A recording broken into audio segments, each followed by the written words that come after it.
Halo semuanya, kembali lagi di video pembelajaran kali ini.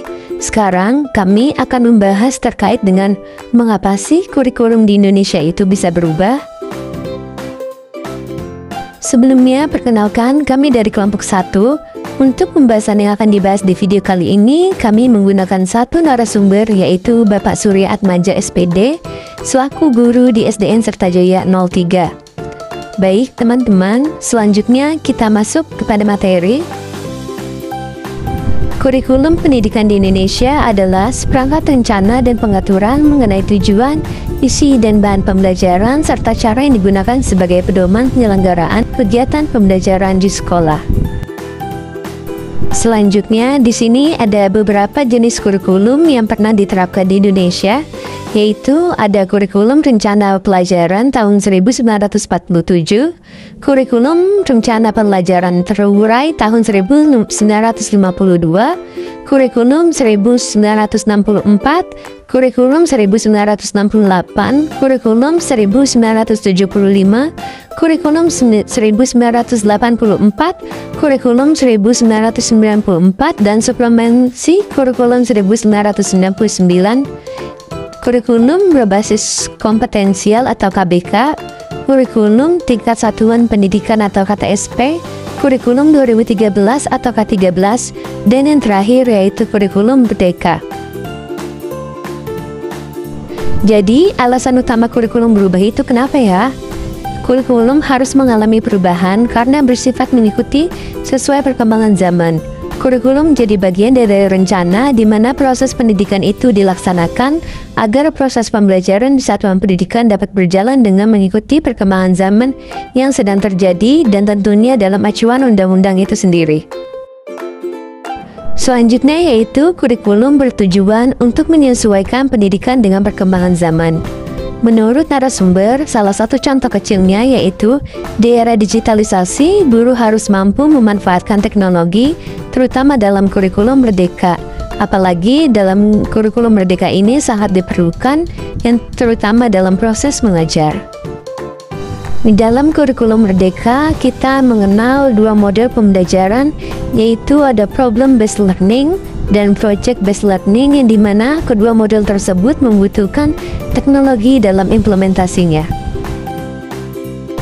Selanjutnya yaitu ada faktor yang mempengaruhi perubahan kurikulum. Yang pertama ada mengikuti perkembangan situasi di pendidikan itu sendiri. Yang kedua, tuntutan kebutuhan di lapangan, di mana banyaknya sekolah menengah kejuruan. Contohnya yaitu seperti SMK Teknik Mesin, SMK Teknik Jaringan, dan sebagainya. Karena itu merupakan salah satu faktor atas berubahnya kurikulum. Dan yang ketiga yaitu sumber daya manusianya sendiri yang berpengaruh. Selanjutnya yaitu pengaruh perubahan sosial dan kemajuan teknologi terhadap pengembangan kurikulum di sekolah dasar. Perubahan teknologi di dalam kurikulum ini ada sisi positif dan negatifnya. Positifnya yaitu dengan bantuan teknologi segala sesuatu terasa lebih mudah, dan sisi negatifnya dari perubahan sosial seperti yang ada gambar di samping ini. Jadi, komunikasi secara tidak langsung terjadi perubahan sosial karena tidak adanya tatap muka secara langsung, sehingga komunikasi bisa terjadi namun secara fisik jauh.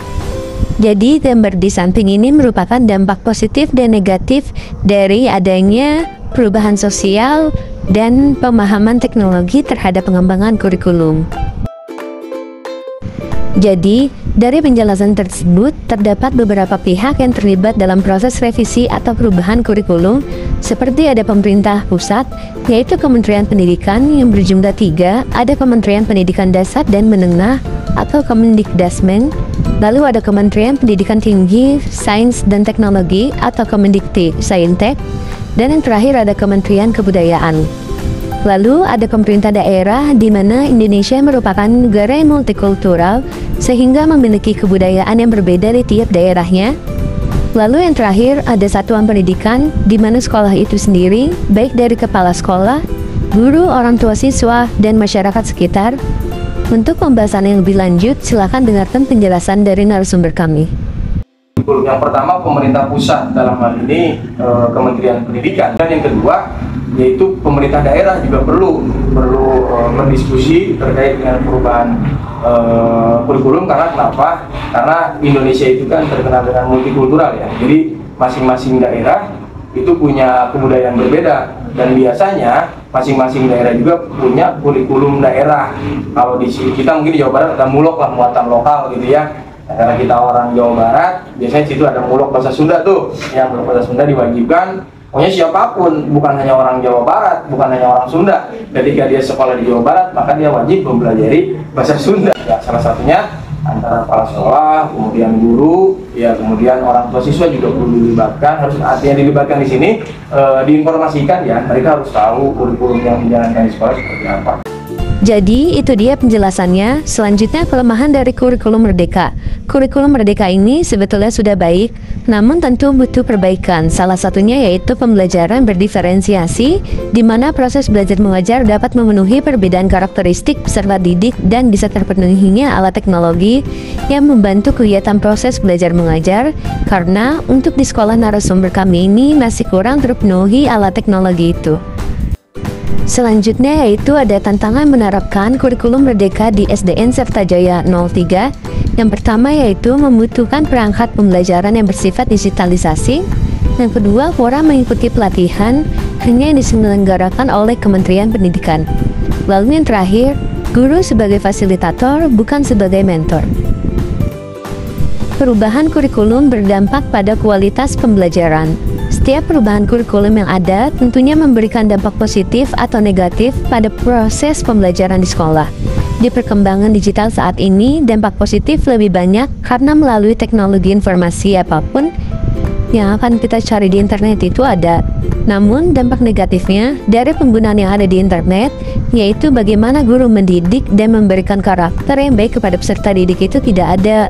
Sehingga itulah penggunaan dampak positif dan negatif dari perubahan kurikulum. Dan yang terakhir yaitu peran evaluasi dalam menentukan perlunya perubahan kurikulum. Evaluasi diperlukan untuk melihat di mana sisi positif dan negatifnya dari sebuah kurikulum yang sudah ada. Kementerian melakukan evaluasi dari pusat sampai ke satuan pendidikan, sehingga ketika terjadi perubahan bisa diterapkan secara menyeluruh.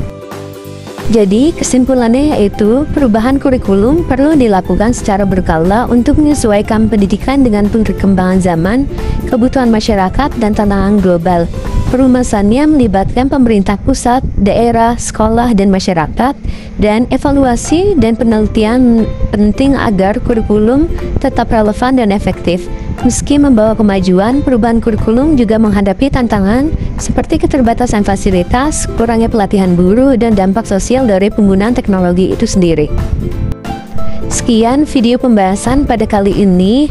Terima kasih kepada teman-teman semua yang sudah menonton video kami dari awal sampai akhir. Sampai jumpa di video selanjutnya.